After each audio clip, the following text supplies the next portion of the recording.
When I was 22 I began renting the downstairs apartment in my parents' house to cut costs and get a bit more privacy. Even though my parents often left, it still felt like I never had any real solitude and couldn't have friends or girls over without interruptions. The downstairs unit was separated by a door with a lock in the stairway. It featured an open layout where the mini kitchen blended into the living area, followed by my bedroom, bathroom, laundry room down the hall, and a side entrance off the living room. This all took place on a weekend when my parents were away, allowing me to be as noisy as I pleased. I invited my friends Anthony and Jay over just to chat and enjoy a few drinks on the couch while watching the hockey game. Since my parents were out, we cranked up the music as we relaxed. I wouldn't claim I got completely wasted, but by the end of the game I definitely felt a buzz. I left the door between my apartment and the upstairs unlocked whenever my parents were absent, as I didn't worry about them unexpectedly coming down. I stored the drinks in the larger upstairs fridge because it worked better for my needs. Because both friends drove and had been drinking, they chose to stay over for the night at my place. The couch downstairs was huge, capable of comfortably fitting 3 people if arranged properly, so after a long night of drinking, I said good night and retired to my room. I found myself awakening in my bed a few hours later, still in the dead of night or very early morning. Almost immediately, I heard footsteps from upstairs. Someone was wandering around up there.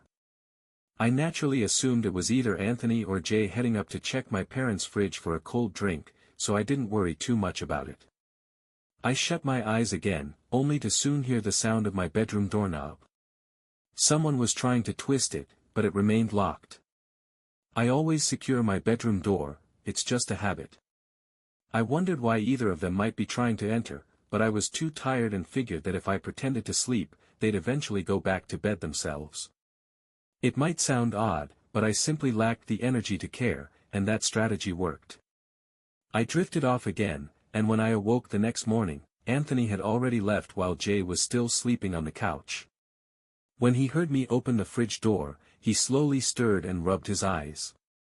I asked him if he'd attempted to come into my room the previous night, and he replied that he didn't think so, though he couldn't remember well because he was pretty drunk. He and I then headed to a nearby deli for bacon, eggs, cheese, and coffee, which we later ate in my backyard. He left not long after, and I went about my day as usual. I never questioned Anthony about trying to enter my room because, honestly, it didn't matter much. It wasn't a big deal. I believe I spent most of that Saturday out and about with other friends. I returned home quite late that night, but not overly intoxicated since the day had been a long one and I had sobered up by then. I was exhausted, so after a snack and a quick wash-up, I went straight to bed. By went to bed, I mean I crawled in and watched about an hour of TV before sleeping. Right after I turned off the TV, I immediately heard creaks and thumps from above, almost like footsteps. Similar to the night before, the sounds came from directly overhead in the kitchen upstairs. I had to listen carefully, but then they stopped. My heart started to beat faster and I felt a nervous flutter in my stomach for several minutes as I sat up waiting for any further noise. Eventually, I lay back down and relaxed, convincing myself that these were just the usual settling noises of the house and that my anxious thoughts were exaggerating them. I couldn't have been more mistaken. I should have trusted my gut when I heard my bedroom doorknob move again. I jumped up so suddenly it felt like I might get hit by a bus. The doorknob only moved for a few seconds, like the previous night, but this time there was also a gentle knock at the door followed by the doorknob turning. I didn't utter a word. Instead, I grabbed my phone from the bed and started texting my family along with Anthony and Jay. I knew it was almost impossible that one of my friends was outside, yet I secretly hoped one might reply saying, "It's me." My parents didn't pick up the phone. They must have been asleep since they weren't expected back until Monday. There was no way I was going to shout, "Who's there?" I quietly slid out of bed and hid behind the corner dresser, grabbing something blunt in case whoever was out there decided to kick the door down and rush in. I'm not exaggerating. I stayed hidden for about 10 minutes, but there were no more knocks. I finally called 911, whispering as softly as possible while still being heard. I stayed on the line with the operator until the police arrived because I felt too unsafe to leave my room. I asked the operator to instruct the police to meet me at my bedroom window. Once an officer tapped my window, I went to open it. Thankfully, I was on the first floor. I handed the officer the key to the side door, and moments later I heard my apartment door open. Only then did I leave my room and meet two officers. I switched on every light. The apartment was small with few hiding spots, so the search downstairs was quick. Then we proceeded to the main floor of the house where nothing was found, and finally we moved upstairs. I explained to the officers what each room was before they entered. It was as they stepped into my parents' room that I heard a commotion, and about 30 seconds later, I was standing outside in the hallway listening. I took a quick glance into the room and saw two officers shouting at someone hiding under my parents' bed. I felt a tight knot in my stomach, and I was told to wait downstairs. Minutes later, they escorted out a tall, grimy, intimidating man in a sweatshirt and shorts, asking if I recognized him. I replied, "Of course not." The hateful glare that man gave me was unforgettable. He looked as if he might be homeless, unhinged, or both, and once he was removed from the house, I felt immensely relieved. The police advised me to call the precinct if my parents or I wanted to follow up, and as soon as they left, I texted every family and friend group I belonged to, though, due to the late hour, only a few responded. The next morning, I called my parents to explain what had happened. Naturally, they were astonished, but since the man was homeless and nothing seemed stolen, they chose not to take legal action. I suspect that I may have left the front door unlocked that night, allowing Jay and Anthony to come over and letting him simply walk right in while we blasted music. Or, even scarier, he might have been in the house for much longer without our knowledge. I've always treasured the quiet, so I moved into a small cabin in rural upstate New York about 5 years ago to escape the city's chaos. The place is big and isolated, with the woods stretching far beyond my property, and the nearest neighbor miles away, leaving only the wind through the trees and the occasional bird call as company. It's peaceful, and that's exactly how I like it. Fishing is my passion. I spend most of my time on the lake just behind my house, the ideal escape from everything. I don't mind solitude. In fact, I enjoy it, while sitting on the cabin's huge deck overlooking the woods, with a cold beer in hand, watching the sunset and listening to the nighttime sounds of the forest. Everything had always been calm until recently.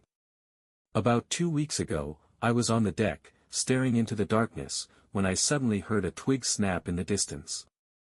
I didn't think much of it at first. Maybe it was a deer or a raccoon, since the woods are full of life and I'd grown used to the natural noises over the years. But as days passed, the sounds became more frequent. Initially, it was just twigs snapping or leaves rustling, noises I assumed were caused by animals.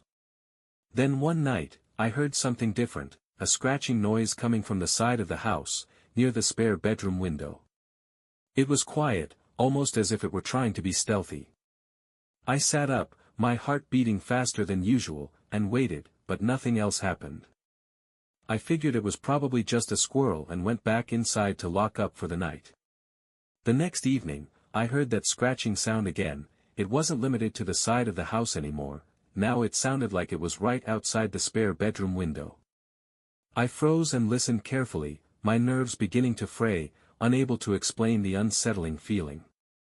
I went to the window and pulled back the curtains just a little to see outside, where the moonlight revealed the tree casting long shadows across the yard. The wind was still and everything appeared normal, no animal, no person. I shook my head, telling myself that my imagination was running wild and that it was probably just a branch or the wind. Convinced there was nothing to worry about, I went to bed. The following night, the scratching returned, but now it was joined by light tapping, as if someone was gently tapping on the window to get my attention. My heart skipped a beat and I leaped out of bed, grabbed a flashlight, and tiptoed through the dark hallway toward the spare bedroom. When I reached the window, I shined the flashlight outside, but saw nothing, no person, no animal, just the empty woods as before. Still, I couldn't shake the feeling that I wasn't alone, as if something was terribly wrong. The air felt thick and heavy around me. I returned to bed, but sleep eluded me because every small noise, every creak of a floorboard, sounded as if someone were moving inside the house. I stayed awake listening until exhaustion finally won, and I dozed off. Night after night, the sounds persisted, the same tap, a scratch, sometimes even a faint whisper that seemed to come from within the walls. I tried to ignore them, but it became harder with each passing night. One night, I decided to confront whatever was causing the disturbances. Maybe it was just an animal like a raccoon or another critter that had snuck inside. I grabbed a crowbar from the shed out back, thinking it might be wise to have something on hand if things got weird, and headed to the spare bedroom. I carefully opened the door. The air inside was stale, as if untouched for ages, since I hadn't used the room in months. I shone the flashlight around, slowly checking every corner, under the bed, behind the dresser, finding nothing. I stood there for a moment feeling foolish, as the room remained empty and unchanged. But as I turned to leave, I noticed something unusual. The closet door was slightly ajar, something I don't recall leaving that way. My stomach dropped as I slowly walked over and pulled the door open. Nothing was inside. Yet when I shined my flashlight into the back corner of the closet, I spotted something odd, a small, dark, torn piece of cloth caught on the wall's edge, resembling a scrap of clothing. My breath caught in my throat and my mind raced. Had someone been in my room? I backed away, my heart pounding, slammed the door shut, and bolted it. I couldn't stay in that house another moment. I stepped outside, hoping the fresh air would clear my mind, though the dark woods felt as if they were closing in on me, but I tried to dismiss the fear as just nerves or the loneliness getting to me. That night, I slept on the couch with a baseball bat within reach, yet I heard no more scratching or tapping. It was almost too quiet. The next night, I decided to muster some courage and stay in bed, determined not to let whatever was happening drive me out of my own home. Just as I was about to fall asleep, I heard it again, the tap, tap, tap against the window. I jumped up, heart racing, grabbed the flashlight, and ran to the spare bedroom without caring how loud my steps were. When I pulled back the curtain, I didn't just see the woods, I saw a shadow, someone standing just outside the window, barely visible in the dim light. I froze, my blood turning cold as I wondered who it was and what they were doing there. I didn't want to believe it, but it was undeniable. Someone had been outside my house, watching me. I ran to the phone and dialed 911, my hand trembling so badly I could barely press the numbers. The operator answered, and through my panicked voice, I managed to say, "Someone's been outside my house, and I think they're still here," giving them my address before they assured me help was on the way. I hung up and scanned the room. I knew I had to leave. I couldn't stay any longer. As I reached for my jacket, I heard a slow creak in the hallway, as if someone was moving inside the house. Without hesitation, I dashed for the back door, flung it open, and sprinted into the woods, running as fast as I could without ever looking back, my lungs burning with each step. By the time I reached the edge of my property, I saw the flashing lights of police cars in the distance. I slowed down, trembling, and hid behind a tree to watch as the officers arrived with guns drawn, searching the house. I didn't stick around to see what happened next. I just knew that whoever or whatever had been in that house wasn't finished, and I no longer felt safe there.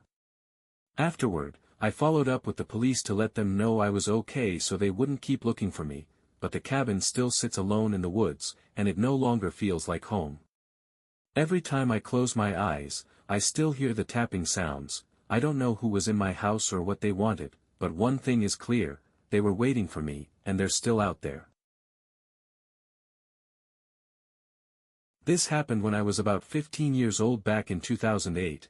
My parents went out to the casino for the night, leaving it just me and my dog Abby at home. It was around 11 o'clock at night, and I was busy messaging friends on Instant Messenger and watching YouTube videos while chatting away. Suddenly, I heard Abby barking at something in the living room. I assumed it might be my parents arriving home and decided to wait. After about a minute of more barking and no sound of the door opening, I got up and went into the living room to check. Abby was staring at the windows that overlooked our driveway, still barking. I couldn't see much out the windows because the outside lights were off and it was very dark. I peered through the window and saw only one car in our driveway, so I knew my parents hadn't returned yet. I figured it might have been a neighbor's car door slamming or a particularly loud car passing by, since we live on a busy street with plenty of noise even at night. I returned to my messaging, but over the next 5 minutes, I kept hearing noises around the house. Abby would intermittently stop and start barking again at different times. Just as I was about to go up and calm her down, I distinctly heard a knock or a rustle at the living room door. I got up and slowly went back to the living room to check the windows again. Nothing was there. I began feeling uneasy and was too scared to use the peephole, fearing a strange face might be staring back at me. I double-checked to ensure the door was locked and was about to leave the room when suddenly I heard knocking from the side door of the house. My heart fluttered. I didn't know what to make of it. Perhaps my parents were locked out and trying to get in, or someone was attempting to break in, or even worse, there might be more than one intruder. Barely having time to process these thoughts, I then heard the sound of the downstairs doorknob being tampered with, as if someone was trying to open it. Our basement was essentially underneath the house, with its entrance hidden. You had to circle the entire house, go into our backyard, and then crawl under the deck to reach it. You'd have to either already know about the door or be very determined to find it. Abby began whimpering and barking even louder, running from room to room as if trying to pinpoint the threat. It felt like the entire house was surrounded. The noises from the basement grew louder, and it almost seemed as if someone had managed to open that door because suddenly all the sound stopped. My heart sank. I held my breath, frozen in silence, waiting for the next sound. Then, as quick as lightning, Abby dashed down the stairs and started growling ferociously at whatever was below. Abby, normally a calm black lab who rarely barked, had never sounded so menacing, and for minutes I felt completely frozen in fear. Finally, my fight-or-flight instinct kicked in when I noticed that Abby had ceased barking and growling. I called her upstairs and locked the door that led to the basement. I grabbed our home phone, as I didn't have a cell phone yet, and ran with Abby into the closet in my parents' room, where one of our guns was kept. I sat there, armed and ready to dial 911, when suddenly I heard the front door open. Abby bolted out, and I yelled, "No," after her, only to then hear my parents' voices. I dashed into the living room to see them petting Abby while giving me strange looks. I spent the next several minutes recounting the night's events to my parents. My mom was horrified and my dad spent the next hour searching every nook and cranny of the house with his gun in hand. We couldn't find anything, and I didn't sleep a wink that night. The next afternoon, there was a knock at the front door. My heart immediately skipped a beat, and I instinctively ducked into another room. My dad opened the door to find my Uncle Pete standing there with an envelope in his hand. Uncle Pete was a creepy, self-centered man who always mistreated my aunt and acted very odd around the kids and cousins at family gatherings. Nothing illegal as far as we knew, but his behavior was always off-putting. Growing up, I always felt anxious around him because even adults who spent too much time with him said he made them uncomfortable. I played softball and his daughter, my cousin Kate, played in a league a few years below mine. I loved my cousin and always felt sorry for her given her creepy dad, so I would often give her pitching and fielding tips. My mom and I had stepped out from another room and overheard Uncle Pete say something like, "I tried to stop by last night to drop this off but no one was home." I couldn't catch much else, but shortly after, I heard my dad slam the door shut.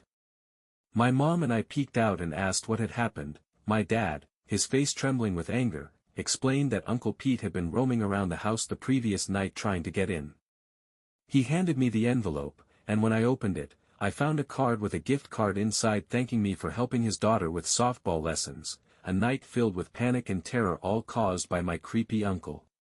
My dad had even threatened him during that conversation at our front door, and after that, we never really spent time with him again.